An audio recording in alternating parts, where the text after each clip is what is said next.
रमजान में जायकेदार और लजीज खानों से लुत्फानंदोज होने के लिए रोजदार इफ्तारी के वक्त अपने अपने घरों में तरह तरह के एहतमाम करते हैं।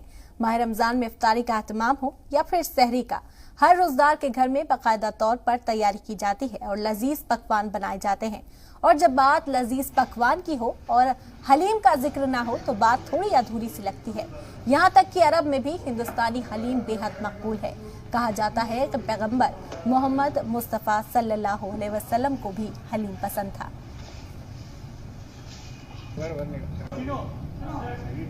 माह रमज़ान के शुरू होते ही माह रमज़ान में इस्तेमाल होने वाले ग़िज़ा की काफ़ी अहमियत होती है, चाहे वो खजूर हो, चाहे वो दीगर चीज़ें हों। ख़ास करके हलीम का जब नाम आता है तो हैदराबाद ज़रूर याद आता है। हैदराबाद की हलीम, पिश्ता हलीम पूरे मुल्क में, न सिर्फ मुल्क में बल्कि बैरूनी ममालिक में भी पसंद की जाती है।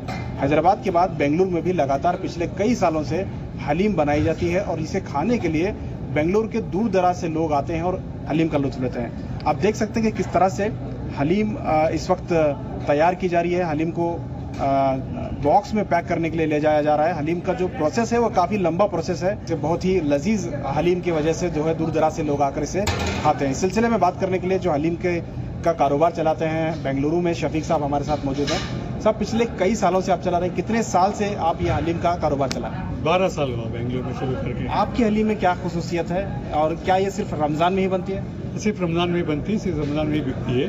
बाकी वगैरह रमज़ान के बाद नहीं बिकती, रमज़ान के बाद बनाते ही नहीं। किस तरह से प्रोसेस होता है ये हलीम को बनाने में? कितना वक्त लगता है? हलीम को बनाने में से 14 घंटे लगता है। हंडियों में चढ़ने के बाद सुबह तक पकता रहता है। फिर उसके बाद स्पाइसेस, वीट सब डाल के, गरम मसाला, वीट डाल के तैयार करके घोटा मार के उसे रेडी करना पड़ता है। अच्छा, क्या हलीम अब ज़्यादा महंगी हो गई है पहले के मुकाबले में? चूँकि हैदराबाद में काफ़ी सस्ती हलीम मिलती थी, बेंगलुरु जैसे शहर में जो है काफ़ी महंगी हलीम को माना जा रहा है। क्या कम कीमत में इसे खरीदा जा सकता है? नहीं सर, इसे अच्छी चीज़ खाना है तो अच्छे पैसे देना पड़ता है। लेकिन जितना जायके से पिस्ता हाउस बना था वो कोई नहीं बनती। क्वालिटी में कॉम्प्रोमाइज़ नहीं। इसके स्पाइसेस के रेट बढ़ गए हैं, आजकल कास्ट ऑफ लिविंग ज़्यादा हो गया, पेट्रोल डीजल का रेट ज़्यादा हो गया, इसे कास्ट करना ही पड़ता है। कास्ट लो कास्ट में तो दे नहीं सकते अच्छी चीज़। अच्छा, तो आपकी हलीम को खाने के लिए हमें रमज़ान तक इंतज़ार करना पड़ता है? क्या 12 माह तक हलीम को प्रोवाइड नहीं किया जा सकता? नहीं सर, उसके बाद उसकी जायकत नहीं रहती, उसका मज़ा भी नहीं रहता। सिर्फ रमज़ान में ही इसका मज़ा रहता।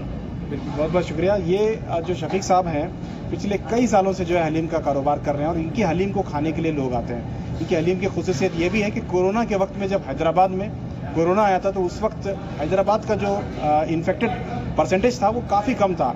5% से भी ज़्यादा वहाँ इन्फेक्टेड लोग थे और बताया जा रहा है कि उसकी वजह जो है कहीं ना कहीं हलीम का इस्तेमाल करना है, क्योंकि रमज़ान में जो है कोरोना का कहर बरपा था पिछले साल और कहीं ना कहीं हैदराबाद सिटी में ये माना गया है कि हलीम की वजह से वहाँ के लोगों में इम्यूनिटी बनी है। कैमरा पर्सन समीर के साथ शाहिद काजी, बेंगलुरु।